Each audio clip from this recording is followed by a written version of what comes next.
Hi everybody, and welcome to Busy 1156 Strategies for Success, the online version. And welcome to Fanshawe.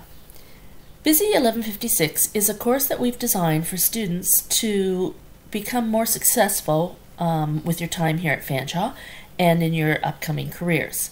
Whether you're an online student or an in-class student, we've chosen this course to be offered to everyone fully online, as we found that's what our employers are looking for. They want everyone to have some access to online learning. So, to help make your transition to online a little easier, I'm going to take you on a tour of this course. And I'm going to show you the first assignment in the hopes that this will make you feel a little bit more comfortable with what we're looking for. This is the home page of our Strategies for Success course. And this is where your professors will post all announcements. Right now we have posted a welcome. We also have posted what you need to do to pass the course. And I want to talk about this a little bit. In this course there are 6 discussions that as online students you need to take part in. But as a little bonus, we are asking you to complete 4 of the 6 discussions. You must complete at least 4 of the discussions in order to pass this course. If you choose to do all 6, then we will take your highest marks for the 4 that you've done the best in. I also want to mention that your discussions have 2 due dates.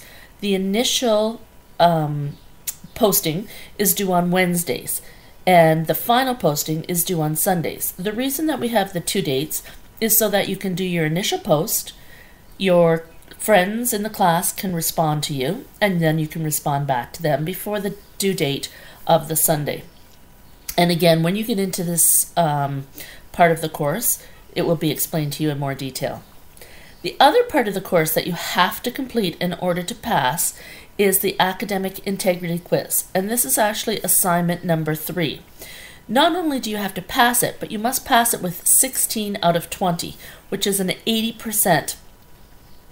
The reason for this is because it's very important that you understand what are academic offenses, how to cite properly, what is plagiarism, intended or unintended, and what the consequences for these actions are. And again, when you get into this assignment, it will be explained in more detail how it goes.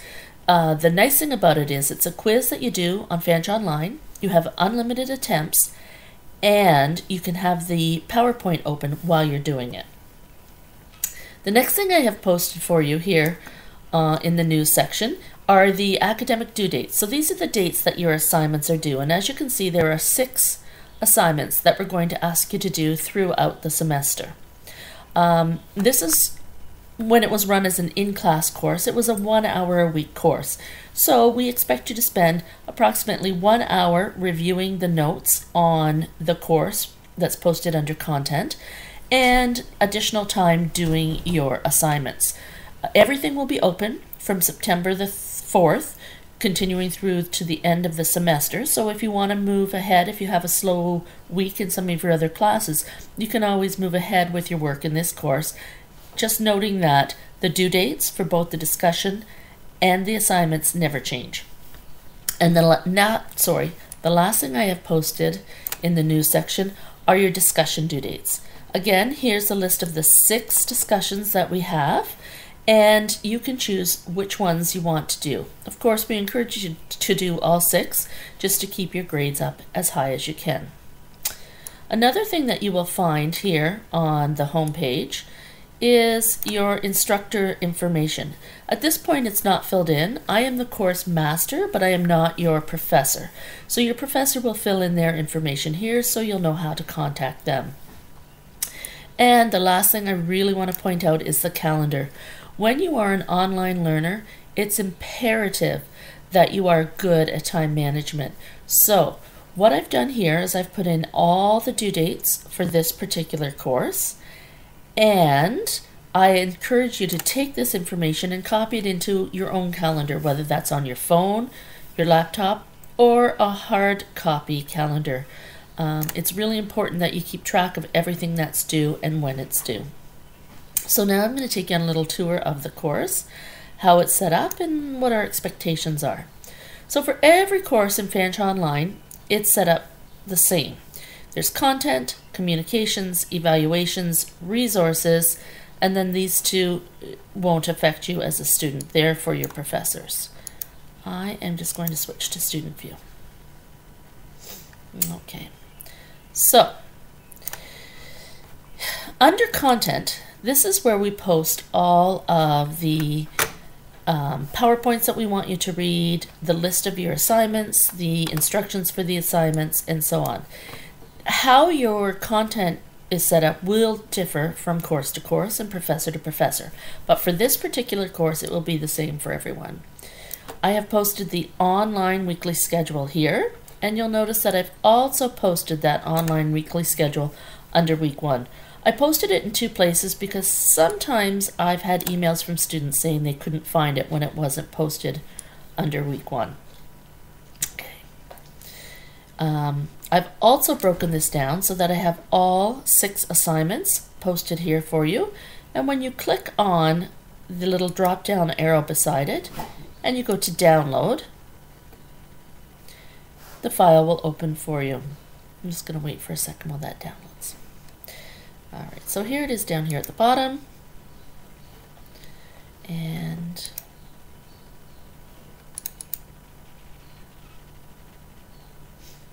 I want to walk you through this one because in the past I've had students have problems understanding that there are 10 components to this course, this particular assignment, sorry, not this course, this assignment, and I want you to make sure that you do them all by the time that they're due. So every assignment is set up the same. There's the title of the assignment, there's the date that it's due. All assignments are due Sunday of the week that it's let me try that again. All assignments are due at 11:59 on the Sunday of the week that they are due. This particular assignment is worth 10% and it's marked out of 10. And there are multiple things that you need to do. So you have to go to your program homepage, you have to go to your content section, you have to go to the news section, you have to go to your calendar section,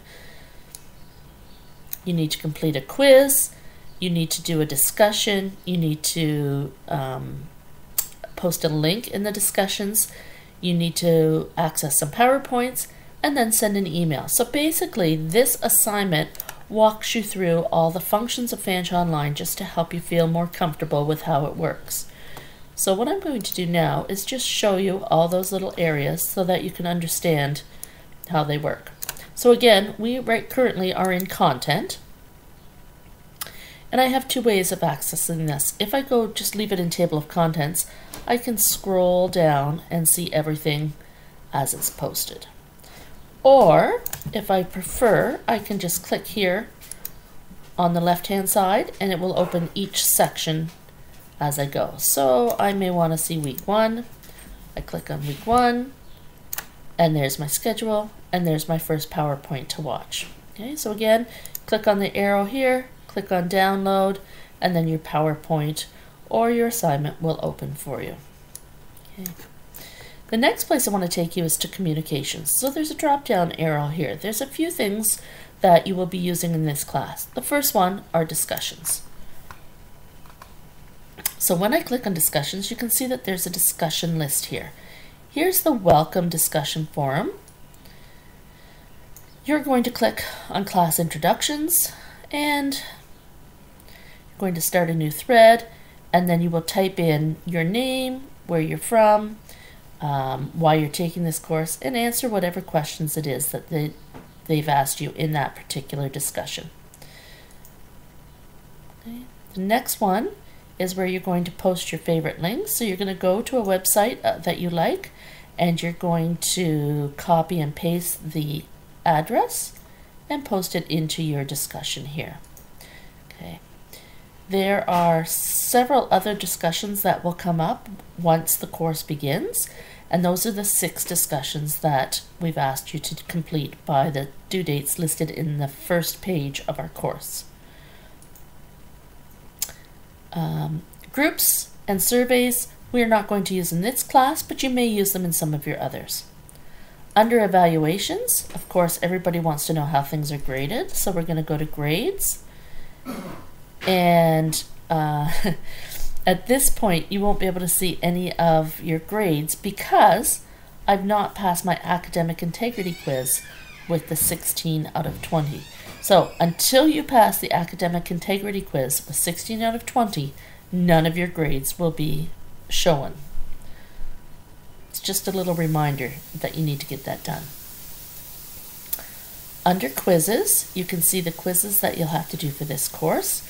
So here's the scavenger hunt quiz that I talked about for assignment number 1. This is one component of the 10 things you need to do for assignment number 1. Then this is assignment number 2, assignment number 3, and assignment number 5. Now, assignment number 3 is a little bit tricky. Remember I talked about the academic integrity quiz and the fact that you have to get 16 out of 20 to pass the course. Well, if you finish it before October 7th, you will get up to 15% towards the grades for this course. If, however, you miss the October 7th deadline, and I hope that you don't, but if you do, you still have an opportunity to complete the academic integrity quiz here up until the last day of the course, but you will not get anything of the 15% that this is worth for the course grades. So you have two opportunities. If you're proactive and you finish it before October 7th, you will get up to 15% of your marks for this course. If you miss that deadline, you still have a chance to complete it before the December 9th deadline, but again, that 15% will be forfeit. Okay.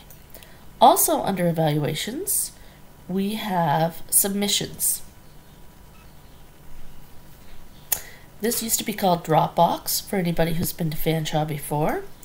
And this is where you will upload the assignments that we've given to you. So the first one, the scavenger hunt, there I believe are 8 items that you have to upload to the assignment Dropbox, or the submission folder now it's called. And you have to complete the quiz, and you have to email your professor. So that's the 10 activities. So upload 8 Word documents to the submission folder, email your professor, and complete the scavenger hunt quiz in order to complete assignment number 1. Assignment number 4, there will be something for you to upload as well. And assignment number 5, there will be something for you to upload.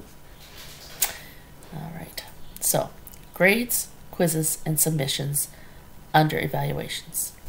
Under resources, we have a checklist, we have Collaborate, we have ePortfolio, and your locker. Your locker is a great place for you to save any work that you're doing. And of course, you can save it on a memory key, but this is a great place to back up your files.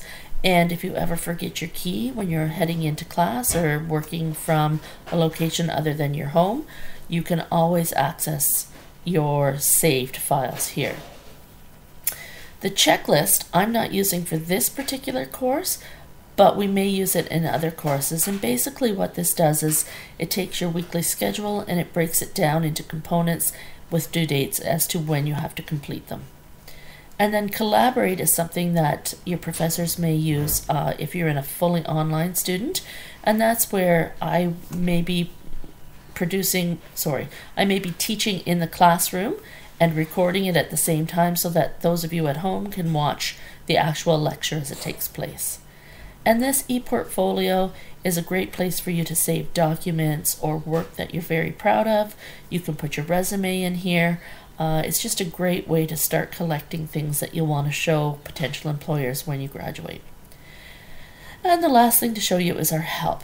I strongly recommend, especially in your online courses, that you take advantage of this Fanshawe Online Help. If you click on Fanshawe Online Help, at the top you can see you've got lots of options. This Respondus Lockdown browser is something that we use for tests that take place in Fanshawe Online. But I want to show you, under Fanshawe Online, you can click on any of these areas. Let's say you're having trouble understanding how quizzes work. If you click on there, they have videos to show you how each part of it works. So never feel that there's not help. You can email your professors, you can come and see us in the office, which is G3001, unless you're a downtown student. then your professors will meet you in the office downtown. Or you can use this Fanshawe online help. Again, there's, for anything you could possibly want, discussions, there's a video on how to do everything. So please, please take advantage of these. All right. So that's a quick tour of Fanshawe Online and a quick tour of our course, Strategies for Success. I am just going to switch back into teacher mode so I can show you a couple of things I couldn't show you in student mode. So again, under grades, I can show you the grades now. In this course, there are 10% for assignment 1, 10% for assignment 2, 15% for assignment 3, which is the academic integrity quiz. Again, you must pass that with 16 out of 20 in order to see your marks and in order to pass the test, in order to pass the course. 10% for your note taking, and in this assignment number 4, we're going to be teaching you how to use OneNote. 10% for assignment 5 and 10% for assignment 6. These assignments are usually pretty quick to do, keeping in mind that this is just an introductory course. And then here are your 6 marked assignments. Together they are worth 35%. Again, we'll drop 2 of the 6 assignments, either the ones with the lowest marks or the 2 that you don't complete. Hopefully this helps you feel a little bit more comfortable with Fanshawe Online and your Strategies for Success course. One last thing I just want to mention to you, this course is to help you be successful. If you've already been successful, if you can prove that you have completed a course at a higher learning institution, whether it be Fanshawe or another higher learning center, please make an appointment to see your coordinator or student success advisor in G3001 or in the office downtown, because you may be able to get exempted from this course. If that's the case, you have to do that within the first 10 days of classes, and you need to bring in your transcript to show that you've already completed a program. If you've graduated from another program, then perhaps you don't need to take this course. Good luck, and I hope you enjoy the course. Thanks. Bye.